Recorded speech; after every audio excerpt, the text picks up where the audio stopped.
Hi everyone, I want to talk about acute lymphoblastic leukemia and lymphoblastic lymphoma treatment.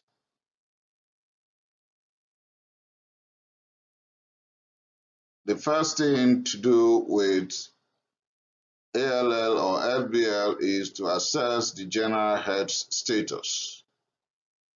And with that, we're going to find out if there's any ongoing infection and we're going to treat appropriately. And we can only know that after having blood culture with microscopy, culture and sensitivity, and use broad spectrum antibiotics. We should handle the metabolic derangements appropriately, for example, hyperuricemia.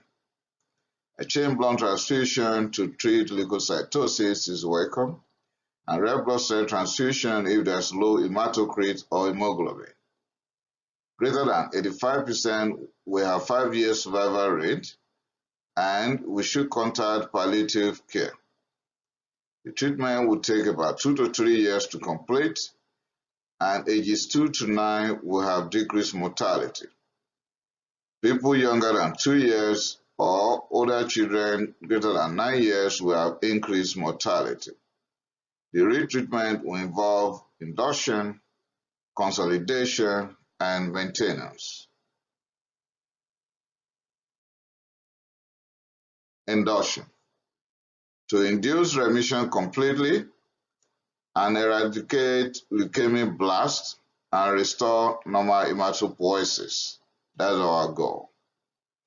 But if there is trisomy 922 translocation, which means Philadelphia chromosome, which is rare in children, then we're going to use tyrosine kinase inhibitors like Imatinib or Dasatinib in addition to the general regimen. Let me repeat. If you are dealing with translocation between 9 and 22, which is Philadelphia chromosome, though it is rare in children, but because it is rare doesn't mean it would never occur. So when it does, then we use tyrosine kinase inhibitors. An example would be Imatinib or Dasatinib. That is not the only type of medication we may choose, but that is in addition to the general regimen. Generally, every week we give vincristine for 4 weeks like that.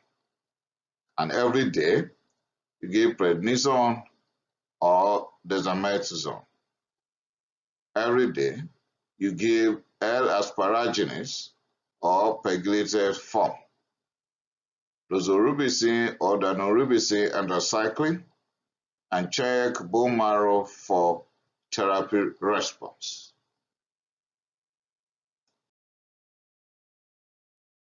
Down syndrome is prone to acute lymphoblastic leukemia, and they have higher mortality if treated with methotrexate. So, no methotrexate in Down syndrome here, please. The onset of chemotherapy can lead to a syndrome called tumor lysis syndrome. I have made a separate PowerPoint presentation on tumor lysis syndrome. Kindly check my channel.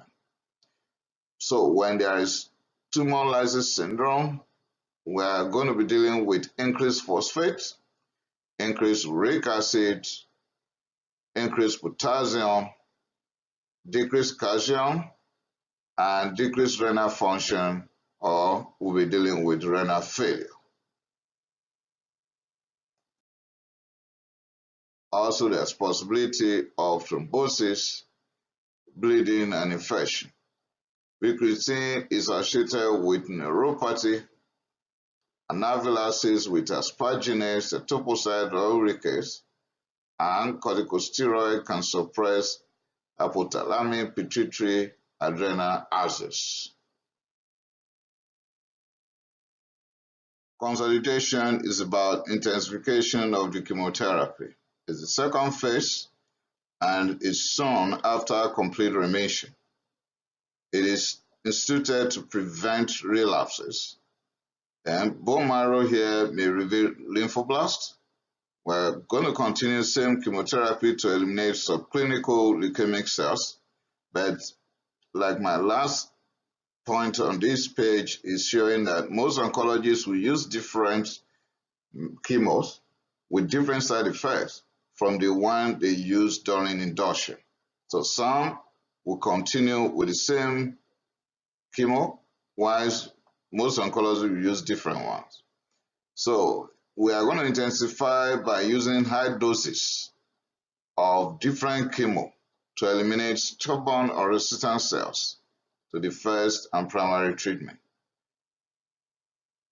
The affected individual will be on this consolidation for 4 to 8 months.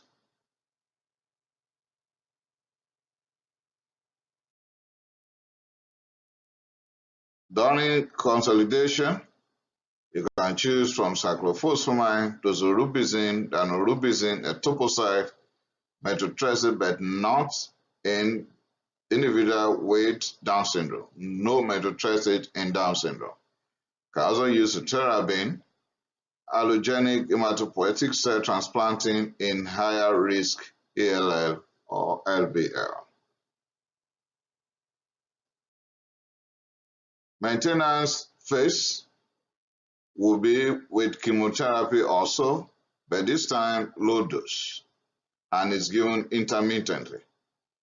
The affected individual will be on this for about 3 years. And why all this trouble is just to prevent relapse.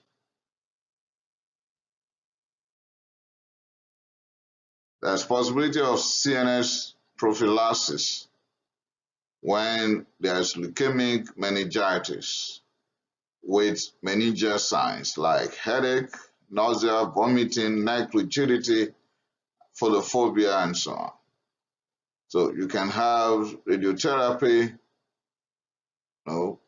craniospinal, and intrathecal triple chemotherapy involving hydrocortisone, cytarabine, and methotrexate. But be careful in case of Down syndrome. Hematopoietic stem cell transplantation is another way to treat, but we don't do this in children less than 1 year. In this case, there will be autologous or allogenic stem cells collected from the bone marrow, peripheral blood, umbilical cord, and it is used to re-establish the hematopoietic function in the same patient who is diagnosed with higher risk ALL or LBL. Potentially curative because of pre-implant myeloablative chemoradiation and post-implant graft versus leukemia effect. Relapse rate and non-relapse rate will lead to higher mortality.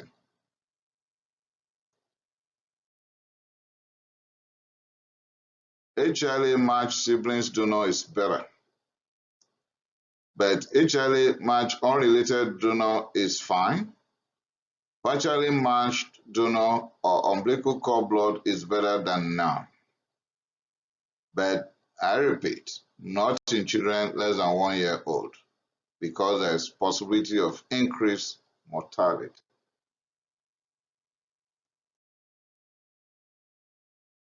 Okay, next will be presentation on differential diagnosis, the classification, and prognosis.